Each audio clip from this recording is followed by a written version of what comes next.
Nah, saudara, ini akhir zaman, ya. Tuhan mempunyai banyak persediaan buat saudara. Tuhan mempunyai banyak berkat buat saudara. Karena Tuhan harus mengerjakan sesuatu yang besar pada akhir zaman. Tuhan harus membangunkan gerejanya pada akhir zaman. Tidak begini-begini saja pengantin Kristus. Pengantin Kristus yang akan diangkat Tuhan adalah gereja yang berkuasa, gereja yang berkembang dengan cepat, gereja yang suci, gereja yang keberkatan, gereja yang menang, gereja yang tidak sama dengan dunia ini. Itu yang akan diangkat oleh Tuhan untuk bertemu dengan Tuhan di awang-awang. Itu yang akan jadi pengantin Yesus. Jadi, saudaraku, harus ada banyak perubahan, harus banyak penginjilan, harus banyak pemuritan, harus banyak jiwa-jiwa. Tidaklah begini kecil aja tubuh Kristus. Ditambah dengan gereja-gereja lain pun rasanya masih kurang besar juga. Amin, saudara. Nah, saudara, oleh sebab itu, saudara harus berani. Saudara harus berani. Saudara harus berani. Saudara harus berani. Amin. Berani apa, saudara? Berani berperang. Berani apa? Berani menyatakan kebenaran. Berani apa? Berani berkorban. Berani apa? Oke lah, semua betul lah, saudara. Berani mempercayai Tuhan buat perkara-perkara yang besar. Amin. Berani mempercayai Tuhan buat hal-hal yang besar. Berani mempercayai Tuhan buat hal-hal yang luar biasa. Berani mempercayai Tuhan buat mujizat-mujizat yang luar biasa pada akhir zaman ini. Kalau bukan dengan mujizat Tuhan, kita tidak bisa berbuat apa-apa. Kita harus berani mempercayai Tuhan untuk hal-hal yang tidak mungkin menurut manusia. Manusia berkata tidak bisa, tapi kita berani mempercayai Tuhan buat hal-hal yang mustahil. Karena Allah kita Allah yang besar. Karena Allah kita Allah yang ajaib. Karena ajaibnya masih berlangsung. Dan kita harus punya iman buat menerima mujizat Tuhan. Kita harus berani mempercayai Tuhan buat hal-hal yang ajaib, buat hal-hal yang mujizat. Inilah waktunya. Bukan hanya berani mempercayai Tuhan buat hal-hal yang biasa, yang masuk akal kepada manusia ini, saudaraku. Berani mempercayai Tuhan buat hal-hal yang luar biasa. Amin. Karena Allah kita yang luar biasa. Saudara menyanyi, Allahku luar biasa, Allahku luar biasa, Allahku luar biasa. Katakan Yesus terbesar, ya ajaib, dia mujizat. Saudara berani mempercayai mujizat Tuhan. Amin. Untuk mengerjakan pekerjaan Tuhan, untuk membangun sidang Tuhan. Berani mempercayai hal-hal yang ajaib, yang menurut pikiran saudara tidak mungkin. Tapi saudara bersandar kepada Tuhan. Nah, saudara, itulah dia yang ada pada Daud. Di mana semua orang berkata tidak mungkin, dia berkata bisa. Yang mempercayai mujizat Tuhan, mempercayai hal-hal yang besar dari Tuhan, dan Daud berhasil. Tiap hamba-hamba Tuhan yang mau berhasil harus memiliki pikiran yang seperti ini. Amin, saudara. Jangan biasa-biasa saja, saudara. Jangan biasa-biasa saja. Di masa krisis ini, satu kesempatan, saudara. Bukan seharusnya kita menjadi orang yang bertahan. Oke lah, asal jalan saja pun dulu jadilah, namanya lah masa krisis. Orang dunia pun berkata demikian. Bahkan orang dunia lebih lagi. Karena orang dunia berkata ini krisis, ini kesempatan. Masa krisis aku menang. Adalah sangat disayangkan kalau ada anak-anak Tuhan sampai berkata ini masa krisis, penginjilan dihentikan, kegiatan dikurangi. Saudaraku, penginjilan dikurangi, pembangunan dikurangi, dan lain sebagainya. Pekerjaan Tuhan dikurangi dan lain sebagainya. Tidak. Tuhan punya strategi pada masa krisis. Amin. Tuhan membuka jalan kalau kita punya iman. Sangat disayangkan kalau ada anak-anak Tuhan, apalagi hamba Tuhan, menjadi bingung pada saat ini, menjadi kekurangan pada saat ini. Nggak bisa kekurangan. Saya katakan pada saudara, nggak bisa. Ada masa krisis. Di saat itu kita keberkatan. Saudaraku, pada bangsa Israel berkali-kali terjadi zaman krisis, tapi kemudian mereka mempercayai mujizat Tuhan. Pada zaman Elia terjadi krisis, kelaparan, saudara. Tetapi pada waktu itu mujizat Tuhan berlaku pada Elia. Elia berani mempercayai hal-hal yang ajaib. Elia berani mempercayai Tuhan untuk hal-hal yang tidak mungkin menurut pikiran manusia. Bukan hanya Elia, janda Sarfat itu mempercayai hal-hal yang tidak mungkin. Karena Elia berkata kepada janda Sarfat itu, berilah aku dulu roti, lalu tepungmu tidak habis-habis, minyak tidak habis-habis. Saudara, dan janda itu percaya. Janda itu mengambil tepungnya, dia mengolahnya, dia mengaduknya, dia menuang minyaknya habis, dia mengambil tepungnya habis, sudah habis betul-betul. Lalu dia goreng, saudaraku, dan dia berikan kepada Elia. Sebab demikianlah firman Tuhan. Pegangannya apa? Demikianlah firman Tuhan, supaya mujizat terjadi. Demikianlah aku perbuat supaya mujizat terjadi. Mujizat Tuhan sudah tersedia bagi saudara. Amin. Nah, mujizat Tuhan tersedia bagi saudara. Tapi ikuti cara Tuhan, kenal jalan Tuhan, supaya mujizat bisa terjadi, saudaraku. Kalau nggak kenal jalan Tuhan, mujizat tidak datang, berkat tidak datang. Saudaraku, lalu dia berikan, saudaraku, pada Elia. Elia memakan roti itu. Lalu dia berkata, buatlah kepada anakmu, buatlah kepada engkau sendiri. Lalu dia lihat tepung masih ada, minyak masih ada. Mujizat Tuhan sudah berlangsung. Amin. Mujizat Tuhan masih berlangsung. Amin. Mujizat Tuhan masih berlangsung sampai sekarang.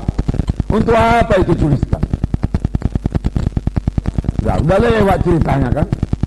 Lebih daripada 4.000 tahun yang lalu, tak berapa ribu tahun yang lalu itu dituliskan. Untuk apa?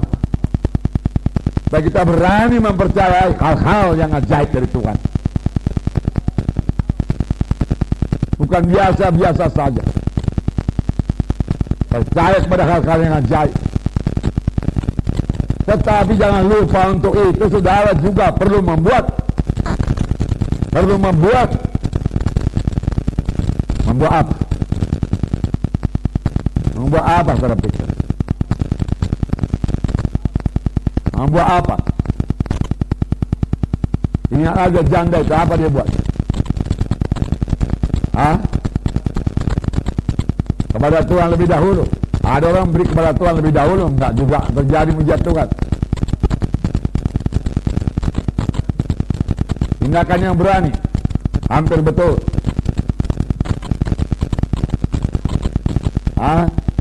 Dengarkan, ya, dengarkan baik-baik.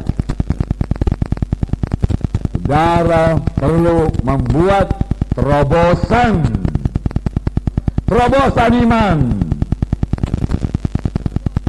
Terobosan iman, nggak biasa-biasa saja. Kan luar biasa itu perbuatan janda itu. Memberi semua yang ada padanya. Terobosan iman. Kalau biasa-biasa, saya kasih tahu kepada saudara, hasilnya pun biasa-biasa. Orang yang menabur sedikit, hasilnya sedikit. Orang yang menabur banyak, hasilnya banyak. Orang yang menabur luar biasa, hasilnya luar biasa. Amin. Jalan Tuhan ya dan amin. Ya. Tidak banyak orang menerima mujizat luar biasa karena tidak banyak punya iman seperti janda Sarfat. Kebanyakan menghitung yang tinggal, bukan yang diberi. Dia sisakan sebanyak-banyaknya tinggal bagi dirinya. Safety first. Pokoknya safe. Janda ini tidak begitu, kan? Enggak pikirkan dirinya pun. Pegangannya apa? Sebab demikianlah firman Tuhan, tepung tidak habis-habis, minyak tidak habis-habis. Itu aja pegangannya, tidak ada yang lain. Tidak ada bukti. Dia ambil tepungnya habis. Dia tuang minyaknya habis. Masih dia berikan juga sama Elia. Setan bicara, bodoh kali kau. Banyak orang menipu pada zaman kelaparan.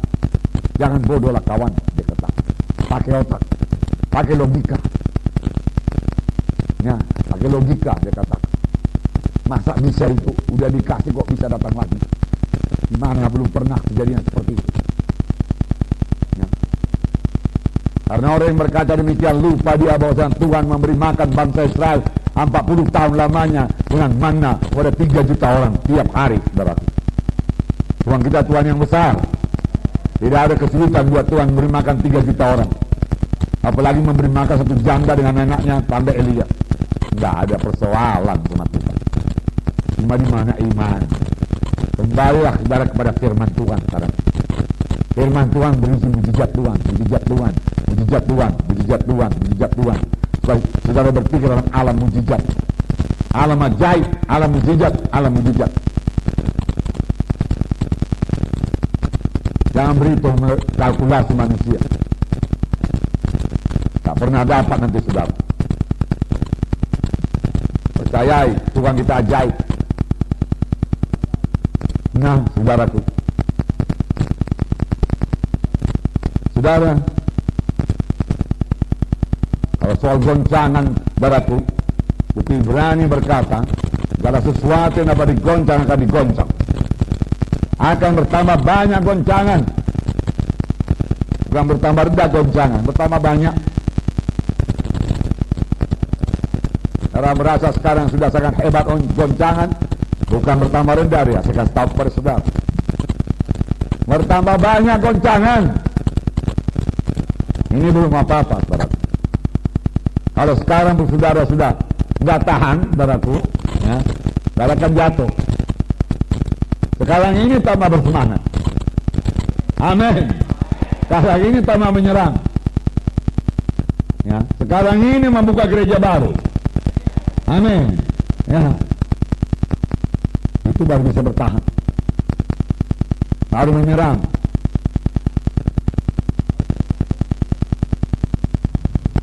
Ibrani 12 ayat 26. Ibrani 12 ayat 26. Saya membacakan pada saudara.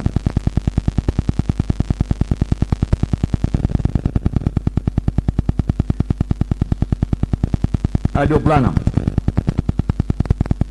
Waktu itu suaranya menggoncangkan bumi, tetapi sekarang ia memberikan janji, satu kali lagi aku akan menggoncangkan bukan hanya bumi saja, melainkan langit juga.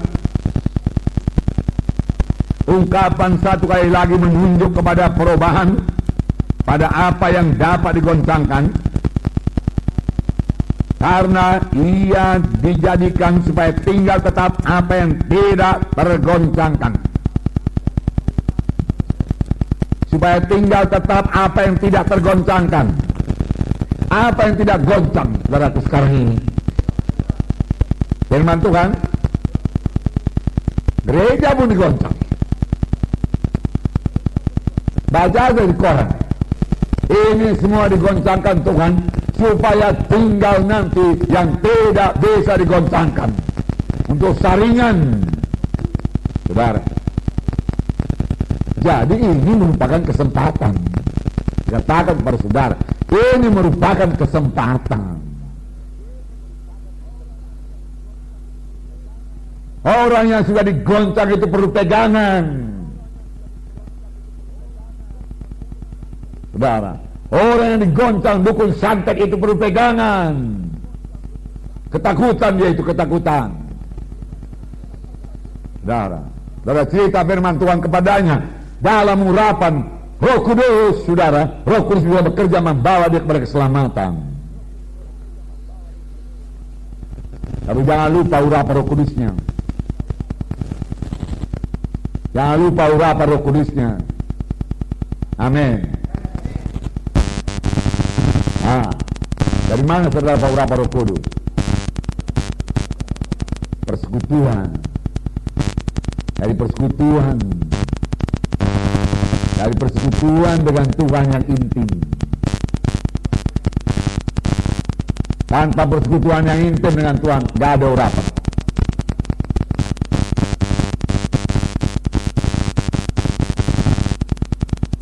Dari mana berapa hikmah rohani itu bersaksi? Dari persekutuan. Dari persekutuan. Dari persekutuan dengan Tuhan. Sama sebagaimana Nuh hidup bergaul dengan Tuhan. Hidup bergaul dengan Tuhan. Hidup bergaul dengan Tuhan. Dan Nuh berbuat perkara yang besar. Dan Nuh bisa dipercayakan Tuhan. Nuh bisa dipercayakan Tuhan dengan harta. Sampai dia sanggup membangun bahtera yang besar.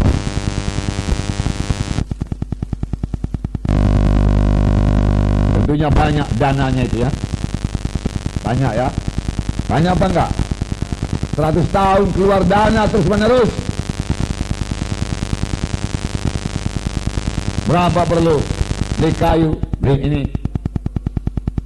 Perlu bikin ini, beli. Luar biasa bukan?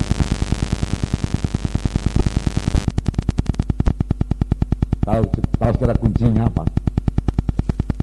Tahu saudara kuncinya apa? Karena Tuhan bisa, karena Tuhan bisa mempercayai Nuh.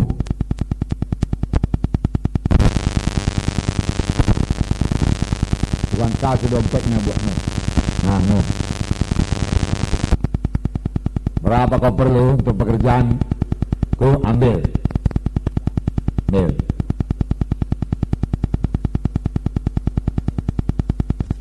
Karena Nuh memakainya betul-betul seturut dengan kehendak Tuhan. Banyak hamba Tuhan nggak bisa dipercayai Tuhan.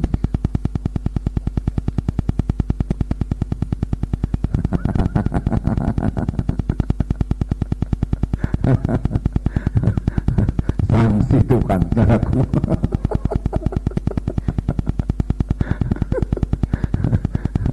Jadi nanti pekerjaanku ini kalau kasih uang sama dia.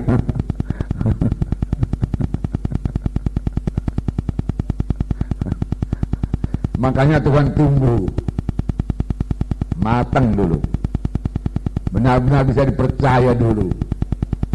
Sudah, seperti saya katakan dari mula firman Tuhan ini, berkat Tuhan harus luar biasa pada akhir zaman. Yang saya maksud berkat Tuhan luar biasa pada akhir zaman bukan cuma berkat materi,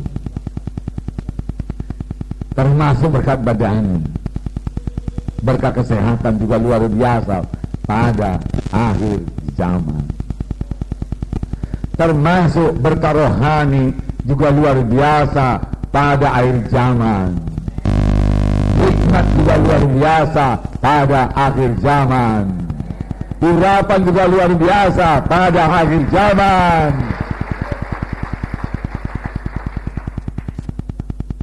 Tapi apakah Tuhan bisa mempercayai? Tuhan ngerti bahwasanya Tuhan mau memberkati. Kita membatasi kuasa Tuhan. Kita yang membatasi kuasa Tuhan yang tidak terbatas. Selamanya kuasa Tuhan tidak terbatas. Kita yang membatasi.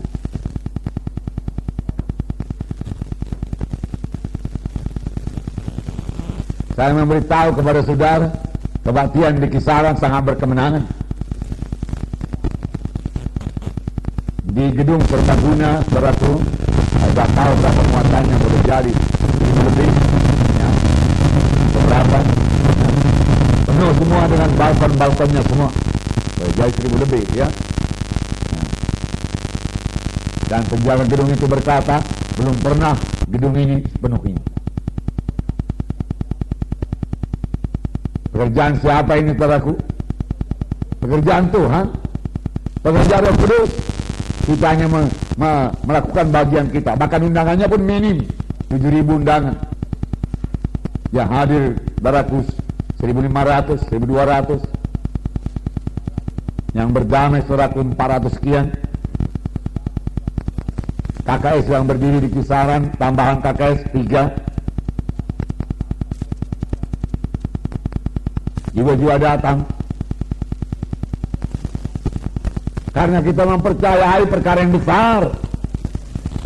Dari Medan sudah percaya, sudah bersemangat, pasti berkemenangan. Tuhan mengirimkan jiwa-jiwa, Roh Kudus sudah bekerja.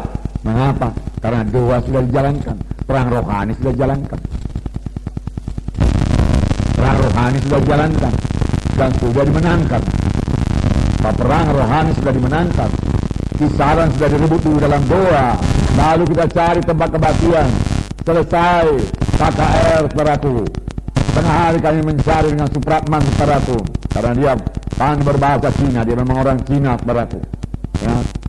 Saudara, barangkali dari 10 ruko kami tanya, saudaraku. Tapi belum ada yang cocok.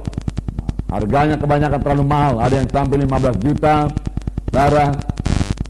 Ada yang 8 juta, 7 juta, saudara. Kami mau 5 juta atau 4 juta, saudara. Dan sampai kami pulang, saudaraku, belum dapat. Supratman masih mencari lagi kira-kira 1 jam lagi setelah kami pulang. Dan belum dapat. Oleh sebab itu kami ambil satu hotel, saudara, di sana. Hotel Indah. Dan kebaktian di sana, jiwa-jiwa dari hasil KKR, saudaraku, 56 atau 58. Dan yang dibaptis, saudaraku, 48.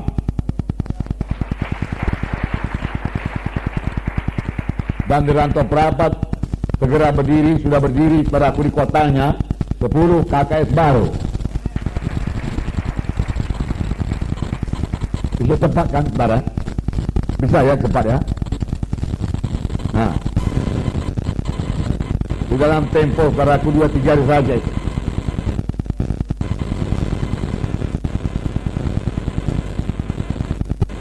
Saya yakin dalam tempo 2 bulan sudah 100 jiwa itu. Kenapa payah kali mencapai 100? Tuhan yang besar. Rantau Perapat itu juga daerah Muslim itu, saudaraku.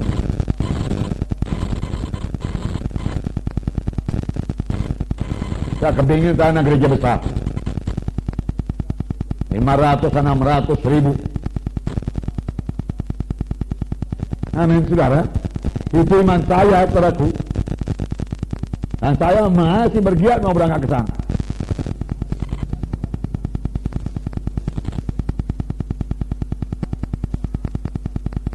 Kisaran, saudaraku, hanya tambah 3 KKS. Padahal lebih banyak juga berdamai di Kisaran. Seharusnya di Kisaran juga diadakan baptisan. Kurang cepat, kurang menangkap maksud Tuhan.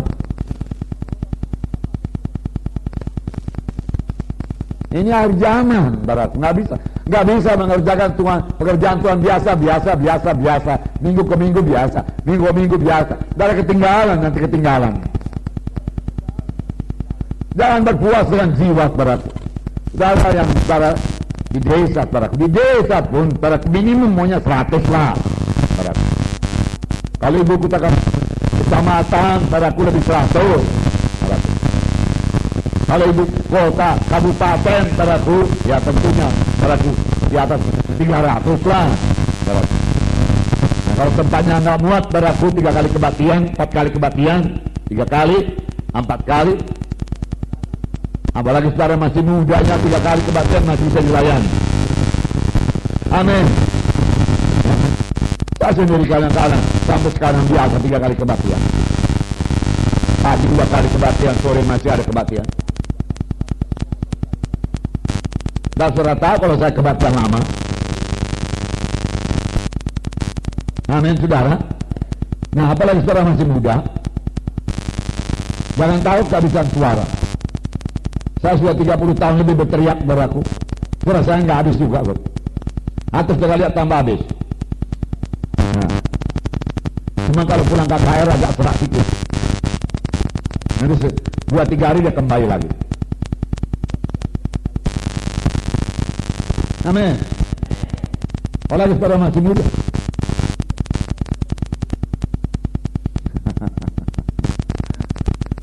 Bisa. Amin. Segala sesuatu yang dapat digoncang akan digoncang. Digoncang. Entahkah Tuhan yang menggoncang atau Tuhan mengizinkan setan menggoncang, saudaraku, supaya tinggal yang tidak tergoncangkan. Gereja adalah tubuh Kristus. Amin. Saling telah menolong, saling menopang, yang kuat menolong yang lemah. Tubuh Kristus.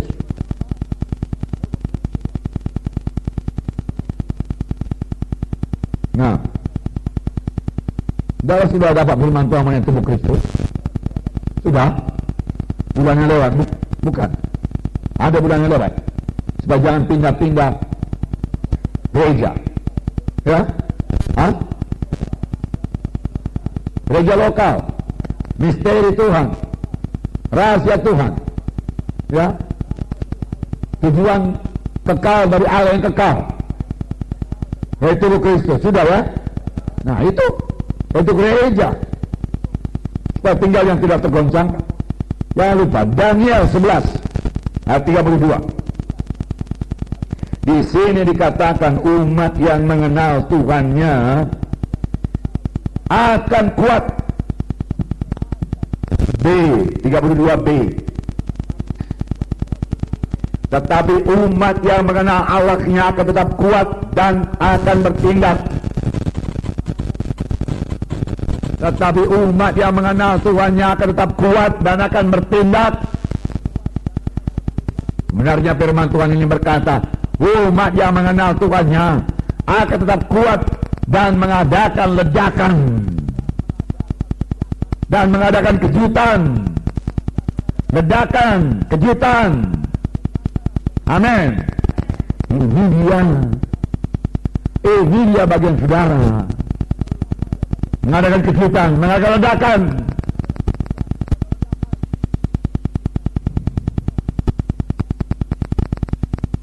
Nah,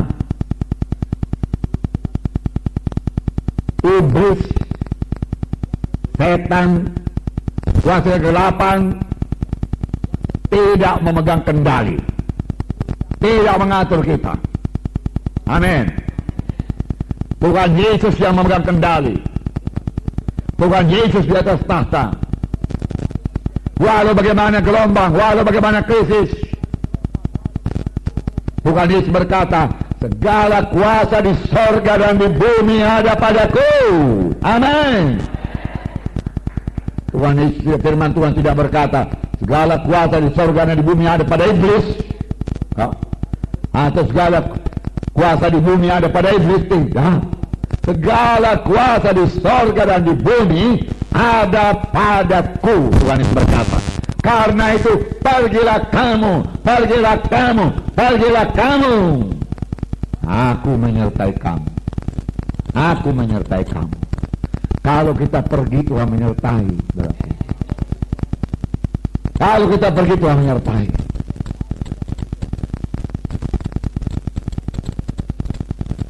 Pergilah kamu, aku menyertai sampai kesudahan Allah. Bergerak, bergerak. Nah, saudara, dan firman Tuhan berkata kita lebih daripada orang-orang yang menang.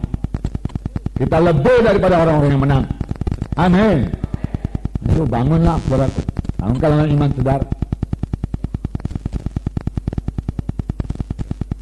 Kalau suara Goliatnya suaraku. 1 Samuel tadi ya.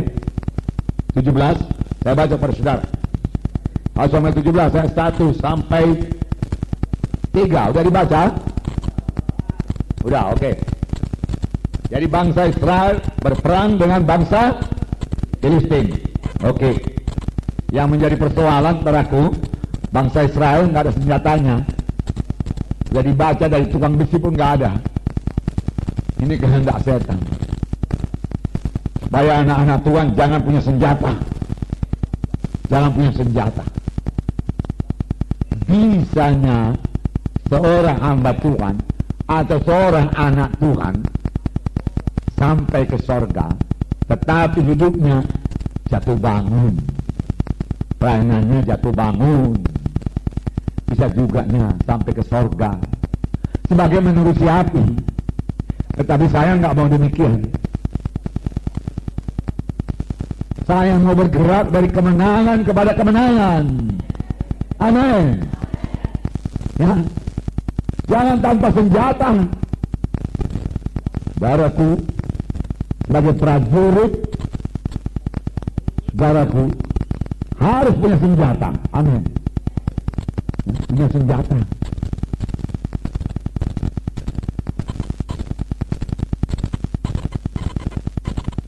Jangan tidak punya senjata. Tapi saya mau mengatakan kepada saudara, dahulu firman Tuhan sudah diberikan mengenai hidup seorang prajurit. Kan perang ini masih berlangsung. Atau sudah berhenti perang ini? Masih berlangsung. Saya bukan cuma berperang di rantau perawan. Hari ini pun saya masih berperang. Karena setan masih menyerang. Firman Tuhan berkata, setan, iblis, seterumu itu sebagai singa yang mengaum-ngaum, mencari siapa yang dapat ditelannya. Termasuk kita ini hamba-hamba Tuhan, target-target setan ini. Digoda setan, tipu setan, kan dia penipu. Digodanya, berjatuh kepada dosa. Digodanya, supaya ini yang paling banyak, dengarkan baik-baik. Digodanya supaya kita hidup dalam kehendak daging. Digodanya supaya kita berpikir menurut cara berpikir manusia. Digodanya kita, diajaknya kita supaya kita hidup sama seperti orang dunia, berpikir seperti orang dunia, berjalan seperti orang dunia, bertindak seperti orang dunia, tanpa senjata. Kalau demikian, mengapa? Karena prajurit perlu disiplin. Prajurit perlu disiplin. Sedikit saya dengar tadi apa yang Nyonya Tobing katakan. Kalau saya tidak salah dengar tadi, pikir, jangan malas berpikir, bangkit dalam pikiran rohani. Itu kira-kira. Nah, saya baru nyampe.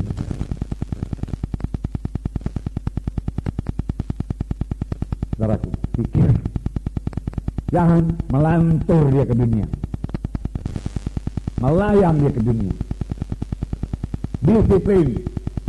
Prajurit yang nggak disiplin nggak bisa dipakai. Secara dunia pun nggak bisa dipakai. Bukankah Rasul Paulus menggambarkan anak Tuhan sebagai seorang prajurit, olahragawan, petani? Ya. Apalagi hamba Tuhan, pelayan Tuhan. Saudara harus memiliki hidup yang berdisiplin. Tanpa disiplin barang nggak memiliki senjata rohani. Walau saudara tahu pedang roh, saudara, Daud mengalahkan Goliat bukan dengan pedang wajah, bukan dengan pedang besi, dengan pedang roh. Ya kan? Pedang roh yaitu firman Tuhan. Dia ucapkan tajam ucapannya. Murapi ucapannya. menusuk ucapannya. Bangun orang. Nangis orang, nangis. Kisaran orang nangis, Rantau Praba orang nangis. Maju ke depan. Amin. Ya. Sadar dia akan dosanya. Karena firman Tuhan sebagai pedang roh, pedang roh yang diurapi itu senjata. Jangan maju perang tanpa senjata. Jangan maju perang dengan senjata pedang yang tumpul, tombak yang tumpul. Karena bangsa Israel harus mengasah pedangnya padaku, mengasah padaku parangnya, bajaknya semua pada orang Filistin. Bayar pula entah berapa sikal katanya. Saya lupa. Saudara sudah baca tadi kan? Gak punya senjata bagaimana menang? Mengapa gak punya senjata? Gak baca firman Tuhan, gak berdoa, gak ada disiplin, atau kurang disiplin. Disiplin ini saya katakan pada saudara enak. Saya sudah menjalankannya 30 tahun lebih. Kalau 2-1 jam terus tak bisa enggak harap. Lalu kemenangan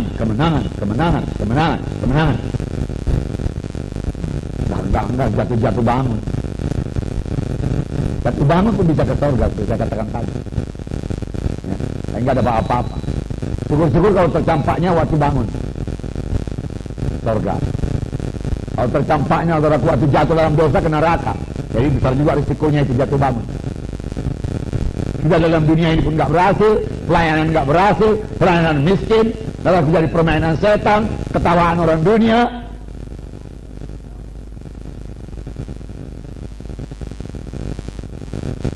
Kita ini perang dunia, berat, amin. Ya, kita yang mempengaruhi dunia. Kita yang berkuasa atas dunia. Kita yang mengalahkan dunia. Bukan dunia mengalahkan kita. Luar biasa persediaan Tuhan bagi saudara. Tapi apakah saudara mau menangkapnya? Mau menyangka diri buat itu? Setan tidak datang mencekik saudara. Enggak berani dia. Ada darah Yesus dalam saudara, ada Roh Kudus dalam saudara. Enggak berani dia mencekik saudara. Enggak berani. Dukun santet pun enggak berani sama saudara. Ya. Kalau saya takut dukun santet, segala macam mantranya, saudaraku dia pakai. Dalam namanya saudara berkata, ambruk dia. Ya kan? Nah. Tapi setan bisa berhasil membuat saudara kedagingan atau duniawi, menjadi kehendak daging atau duniawi, memikirkan daging, memikirkan duniawi, itu dia masih banyak berhasil. Ya apa enggak? Ya?